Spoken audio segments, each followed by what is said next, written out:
En pleine session de ski, Édouard tombe dans une crevasse. Merde! Non! Non! Ah!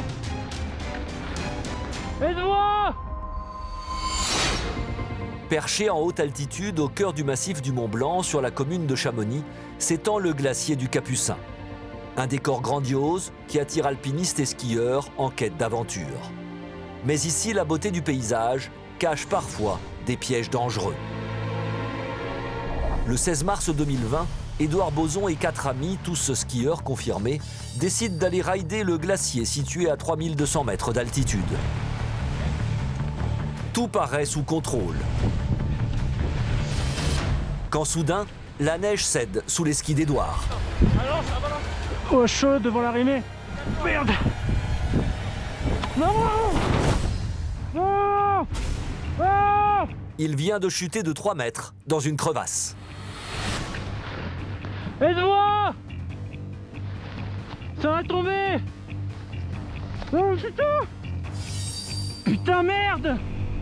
Viens me tirer! Pour comprendre comment Édouard a pu tomber dans ce trou, nos équipes sont parties à la rencontre de Dominique Perret, ancien skieur freeride professionnel, habitué à évoluer dans ce type d'environnement. J'imagine pour lui que c'est un sentiment absolument horrible. Cette vidéo, ouais, elle fait peur. Elle fait peur parce qu'on se rend compte qu'il y a beaucoup de dangers en montagne. Justement, les crevasses représentent l'un des plus gros dangers. Les crevasses, en fait, elles se forment lorsque le glacier commence de prendre de la pente, et c'est assez logique. La glace cède et elle s'ouvre, elle s'ouvre, elle s'ouvre. Ces fissures sont souvent cachées sous une fine couche de neige que l'on appelle pont de neige. Alors le pont de neige, il se forme grâce à la neige fraîche et qui va être soufflée, qui va s'accumuler sur les bords de la crevasse. Et petit à petit, grâce à la force du vent, la neige va se rapprocher, va faire un petit pont. Elle va se durcir, va se renforcer, elle va boucher, en fait déjà la vue, on ne le verra pas, mais elle va boucher le sommet de la crevasse. Et ça c'est dangereux, parce que quand on arrive dessus, le pont peut être très fragile, il cède, et à partir de là, la personne va tomber dans la crevasse. La chute en crevasse, c'est une erreur assez fréquente, malheureusement. Chaque année, dans les Alpes françaises, plusieurs dizaines de personnes vivent ce genre de situation périlleuse. Et depuis février 2023, 9 personnes sont décédées.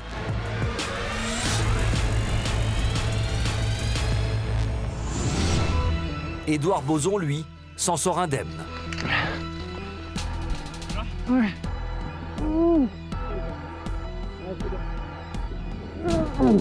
En tombant, on peut se taper la tête, se casser les membres ou s'évanouir.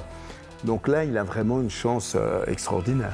Skier sur un glacier ne s'improvise pas. Après analyse des images, Dominique Perret reconnaît l'erreur du skieur. On voit qu'il s'arrête aussi perpendiculairement au glacier. Il ne faut jamais s'arrêter perpendiculairement dans un glacier. On essaie vraiment de descendre le plus bas possible. Les glaciers sont des zones extrêmement dangereuses. Il y a beaucoup de choses à faire avant de partir skier sur un glacier. Déjà, il faut se former. On ne va pas sur un glacier si on n'a pas un niveau d'éducation assez haut. De bien connaître la course qu'on va faire, ça c'est très important. De parler à d'autres gens, de leur dire où on va aller, qu'est-ce qu'on va faire. Et que si on n'est pas là à temps, les gens puissent déclencher des secours et ils sachent où chercher. Partir avec des copains qui sont aussi bien entraînés, qui connaissent le job. Mais une fois au fond de la crevasse, comment mettre toutes les chances de son côté? L'équipement peut faire une énorme différence. Plus on va pouvoir être chaudement équipé, mieux on va résister. Garder les gants, garder son bonnet, garder la chaleur le plus possible. Peut-être qu'un sifflet permet aussi d'avoir un son d'alerte beaucoup plus fort et de mieux sortir. Ça, je pense que c'est une bonne chose. Et si possible, avoir, que ce soit au téléphone ou radio, à disposition, de pouvoir appeler ou déclencher les secours de manière très rapide. Sorti de cette expérience terrifiante, Édouard Bozon peut enfin souffler. Mais sa mésaventure rappelle à quel point les glaciers peuvent être impitoyables. Pour tous les skieurs et alpinistes, prudence et préparation sont essentielles. Car en montagne, la moindre erreur peut vite coûter très cher. Alors pensez à vous, mais pensez aussi aux sauveteurs qui risquent leur vie pour venir vous secourir. C'est très important et suivez les consignes. De grâce, suivez les consignes. Le nombre de jaguars dans le monde a diminué de 80% en 15 ans à cause de la déforestation, des incendies et du braconnage. Ses crocs, sa peau ou ses os se vendent très cher. Le trafic illégal de jaguars pèserait des centaines de millions d'euros par an. Mais vous allez voir qu'entre les hommes et les jaguars, ça peut aussi bien se passer. On peut même dire qu'ils sont faits l'un pour l'autre. Il n'a pas compris. Bah si, je suis pas idiote. Hein. Au Brésil, la police militaire mène une intervention aussi spectaculaire qu'inhabituelle. Le Brésil abrite la moitié de la population mondiale de jaguars. Mais cette population a fortement diminué ces dernières années à cause de la déforestation et de la chasse illégale. L'espèce est même classée en danger critique d'extinction. Le Brésil a donc mis en place des programmes de protection de ce grand félin. Preuve que le problème est pris très au sérieux par les autorités. Et c'est ce qui a sauvé ce jaguar en octobre 2025. Ce jour-là, la police militaire reçoit une alerte. Un félin en détresse a été aperçu dans le fleuve Negro. Une patrouille se rend sur les lieux avec des agents environnement et un vétérinaire. Épuisé, blessé, l'animal est sur le point de se noyer. Ce mâle de 5 ans trouvera néanmoins la force de nager vers le bateau pour être secouru.